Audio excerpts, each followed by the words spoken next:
Alright guys, this is Igor in Russia, and in this video I'm gonna tell you all that I know about conveniently arriving to St. Petersburg, Russia in general. I have made many videos about different bus lines, about exchanging money, getting a bank card, and all sorts of videos separately. Exchanging money, banking system, not wide, just very tourist-based information. And I got many times I've been contacted and asked that, Igor, can you do a video where you can tell all of these things in one fine video? And this is the video that you guys wanted, so please hit the like button, subscribe if you're new to this, and also of course become a member if you want to see more unique stuff. I have filmed thousands of videos from St. Petersburg, and you can all find them all on my channel in the link description through the Google Maps, and also other cities as well, nearing cities and other cities as well. My plan is to film all of Russia because I love this place, and I'm not like marketing that you have to come here. I'm just saying if you do, this is the best choice you ever make. I guess I'm marketing, but that's not my intention. My intention is always to show the reality and show the people that on people level everybody's the same. People just want to have a good life. All right, so first of all, when you want to come to Russia, some countries have visa-free arrangements with Russia, and many have not. So if you need a visa, go to your local company that makes these visas, or via embassy. I know that usually I guess it's quite cheaper to buy a visa from a company. Then, of course, if you're a first-time comer to St. Petersburg, if you're first time arriving to St. Petersburg, or Russia, sorry, if you're coming to first time to Russia, I guess if I recall correctly, you only have a choice to have this one-time visa, which is the most expensive one. But after that, it's easier to get a visa for a year, etc.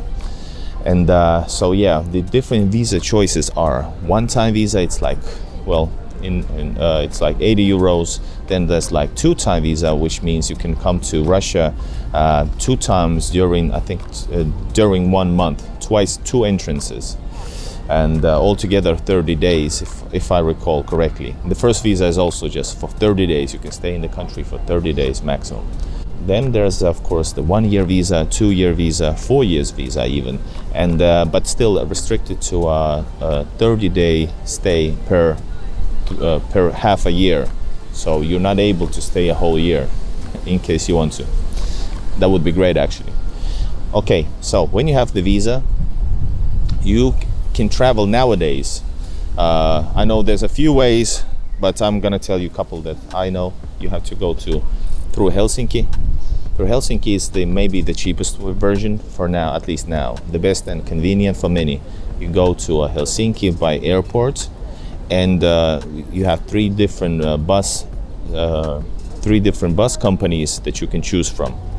They're different in pricing. For example, there's Lux Express, Ecolines, and Sovavto, and the last one is the cheapest one.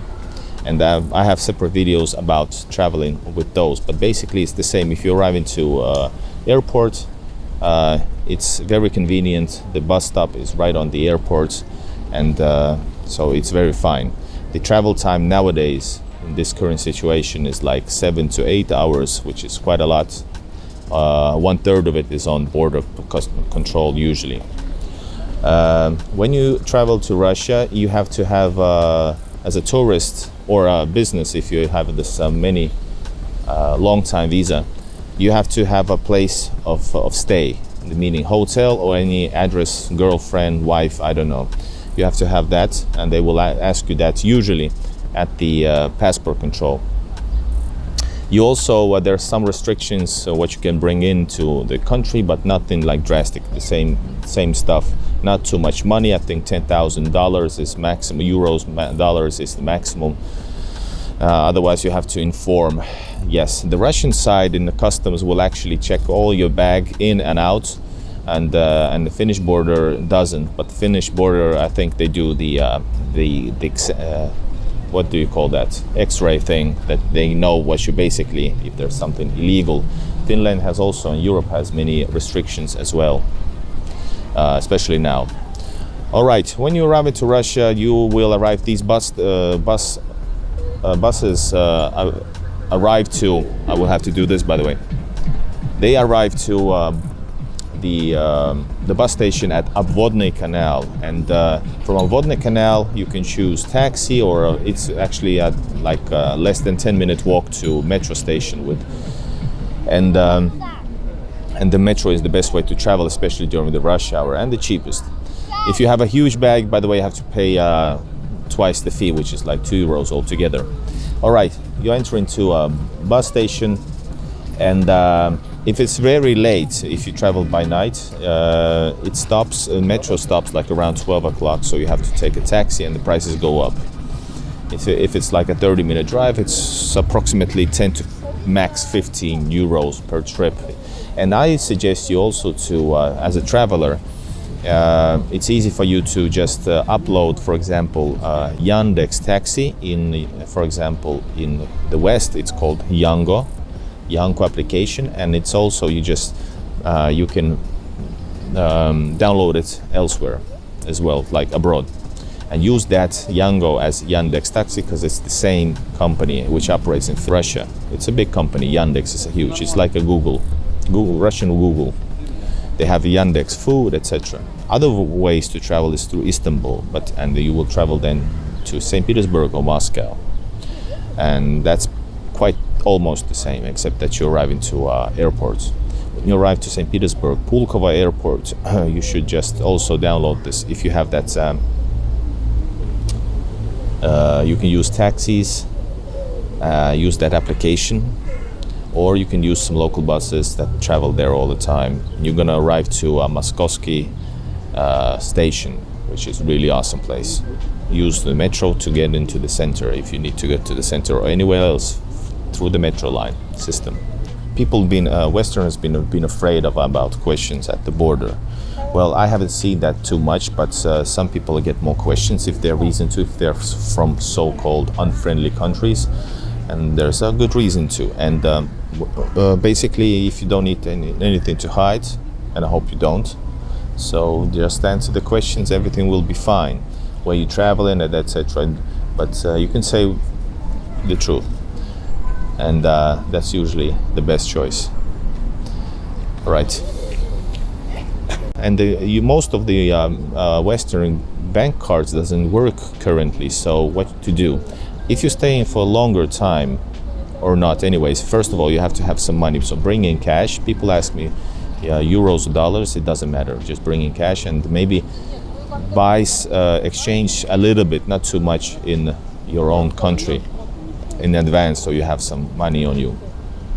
I don't know, maximum $50, 50 euros. That should be enough for a starter. Okay, the money you have with you, if you stay, I suggest that you exchange, of course, but where? Banks do that exchange, but for example, Sberbank has always, most of the time, like weaker exchange rates. So what I suggest you is go to private companies, and I have certain links that you can use. For example, currently it's like around 88 rubles for a dollar for a euro, which is pretty good. But in a bank, it's probably like 70 something. So you lose 10 rubles per euro per dollar, so that's a lot. Use private companies. We're gonna have a lot of cash then. That cash, what to do? Well, at the same time, you should go to a bank, and I suggest you go to a Sberbank, which I used, and they will, you as a foreigner, you are able to get in like 20 minutes a Mir card, which is a credit card, debit card, and it's working right away as soon as you get it. Okay, you have the cards, you have that the cash. It's easy to have these like thousands different Sberbank machines where you can put the money in, and it will get to your card, which is very convenient to use everywhere. I don't know about the situation right now, but most of the time, if it was somehow you couldn't download the Sberbank application, if you can, it's gonna get you even easier. You can transfer money between, like, have a saving account, like for safety reasons, even though it's pretty safe here. Right, so this is what you do with the money, exchanging and put it on your card.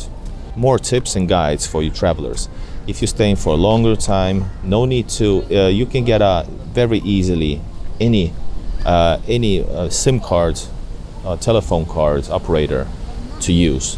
It's like €5 should be enough for almost unlimited internet. There's a Tele2, then there's a Megaphone, then there's a Beeline. It's all sorts of. I use Tele2. All right, a Megaphone. I said that. Yes. All right. I wonder if I missed on anything. Telephone, banking, money. Sure, I could get more tips about using money out here. A little cash is enough. Here is a tipping system also in Russia. So, but only tip if it's good service. If it's shit, which is most oftenly not, but you don't need to give any tips. And 10%, for example, is okay. But if you eat at the restaurant, you're gonna get like with some drinks, probably like a maximum 2,000, like €20 fee bill. And if you get like €2, that's plenty. Sure, you can give more, give musicians tips, etc. All right, this is my traveling tip for you. All right, this is Igor Russia. I hope you find this interesting and packaged. I'm gonna do more of these if you ask me to. And welcome to Russia.